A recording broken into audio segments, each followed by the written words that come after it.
널 기다렸어. Yeah, he lost that game against Classic, and now if he begins to start hemorrhaging these games off to weaker opponents that are at 1 and 4, he's giving these guys chances, and he's taking away, he's worsening his own chances. He's the one guy that's kind of on the cusp, right? Classic and Trust have kind of solidified their positions, especially Classic with that 5th win.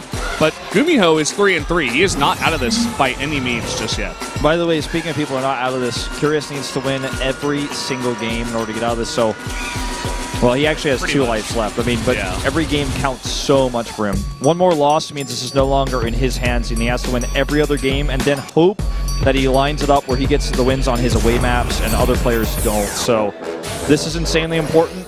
Arena, though, the map of Gumiho's choice. We're bringing it back. Going back to the old school of last season, of last year, I suppose. So let's jump into it for our only time of the night.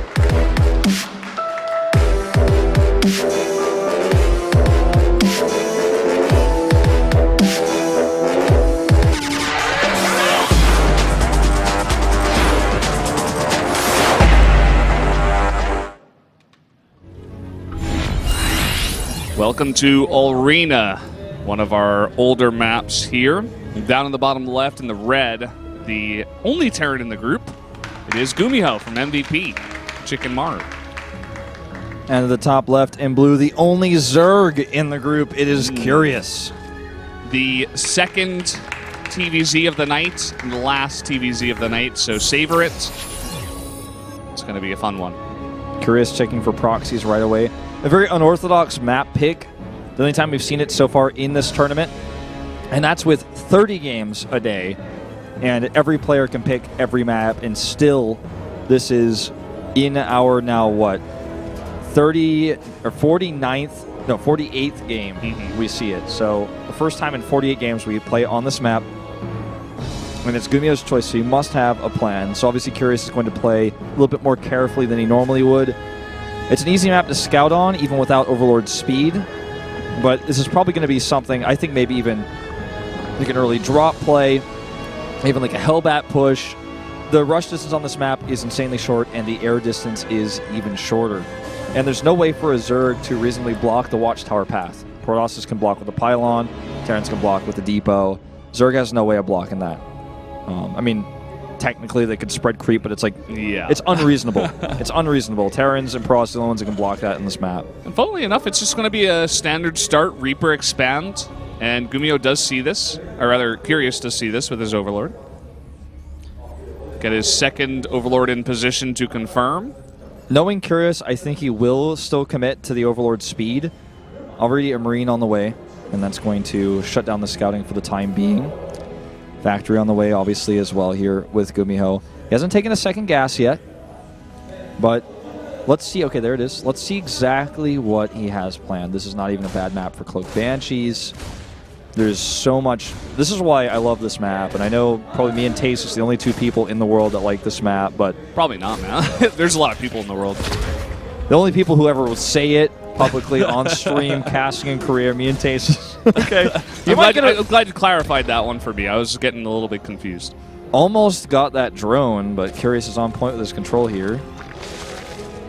All right, reactor going up at home. That factory is done. Nearly enough for a starport now. There it is. Ooh, baby. Overlord's pushed away.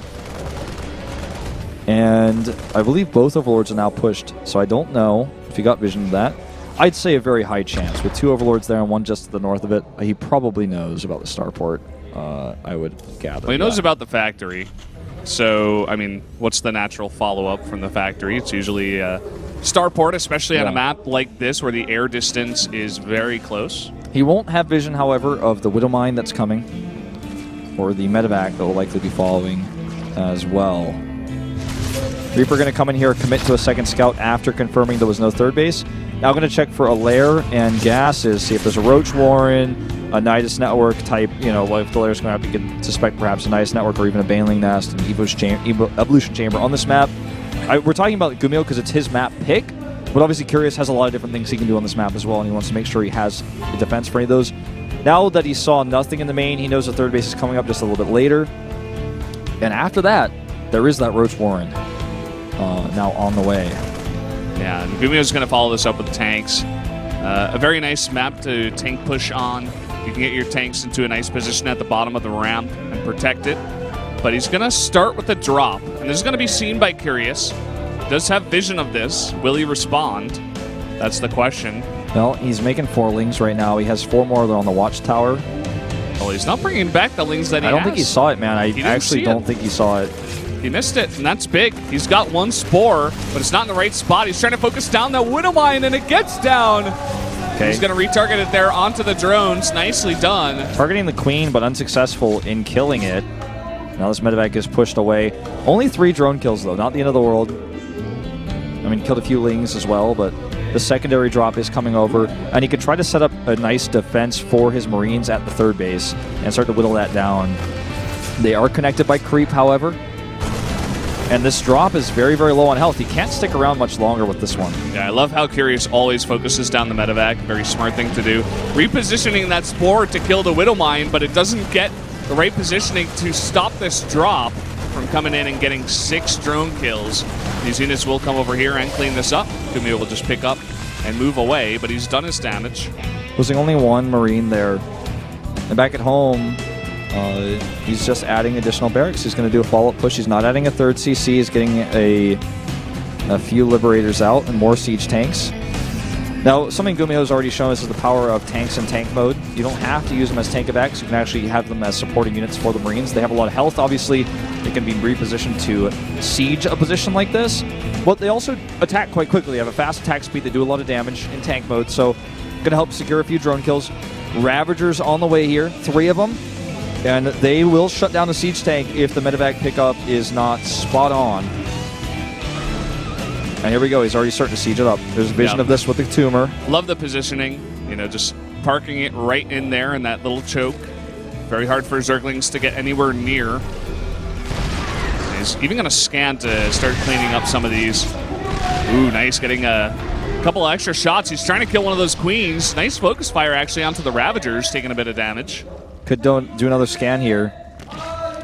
This spore now a little bit more out of position. Oh, he's trying to focus that queen. Yep. One hit. Get it. There it is. And nothing is back here to deal with this. Spore's being moved. He's actually coming to these tanks. Good micro here again. Stim is a ways away, but he has so many Marines here. Looks like the Spore will actually finish off the Liberator. 5 kills in total. Only 3 of them drones. Yeah. Well, totally worth it. For sure. Yeah, the Queen being dead means less larva, and he's relying on Queens so hard to actually stop these pushes right now. I would love if he brought 1 SCV to come over here and repair the medevac, because these are so crucial in dropping these tanks. And also giving vision. I completely agree. Yeah. It's just a small thing that would be very nice. He loses that medevac. He's got a lot more, so he will just use those for now. But I think there's so many arguments to be made about what you just said. I would love to see that as well. I mean, it's a very small thing. Maybe they don't want to commit any micro to it. They want to just be looking at the battle. Makes sense. He's going to commit, but look at this. I mean, this is why medevacs are so strong. If he had 1 more here, he could be doing even more powerful pushes if that one was repaired.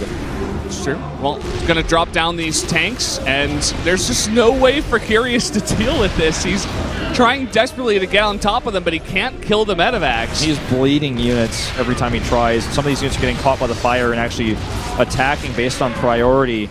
And look, Queen's getting off creep here. Another Queen goes down. This is going to be slowly but surely the end of Curious here if he's not careful, if he's not able to minimize the damage. I love how he keeps 1 tank back too, just to support. By the way, Stim and Combat Shields are done. He could just go. I think he will. There he goes. Stim finishes. Combat Shield's going to finish in this fight. Oh, and he's just going to run right in just to dodge the biles. This 1 tank's not even sieged up. Probably should be. Where are the other tanks, They're back a bit far away, but still, it doesn't matter. The DPS of Marines versus Roach Ravager, I've said this a million times, it's just not good enough. Yeah. The Ravagers with the medevacs, it's just too much. And that's going to be it. Gumiho's going to take this map. It makes sense for why he picked this up against a Zerg, and why this was the only time we see this map as well. Very specific choice, and a very good one for Gumiho. He's going to secure a win and go up to 4-3. And this will put Curious on 1-5. Yeah, so Curious not in a good spot. As we're saying. Him and Hurricane, the big losers of today so far at 1-5. SOS is at 2-4. And still struggling. If this group continues like this for just a few more sets, we'll have our top 3. I mean, it's true. If Classic, Trust, and Gumiho keep winning and SOS, Hurricane, and Curious keep losing, then it's pretty clear cut, which is pretty rare for a 6-person group like this. But it's the way of things today, man. SOS obviously did just beat Hurricane, which keeps them sort of in the running for now.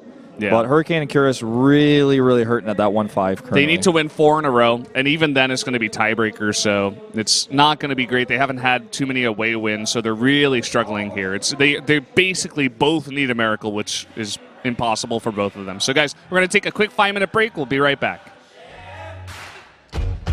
If you're looking for truth and proof, you'll find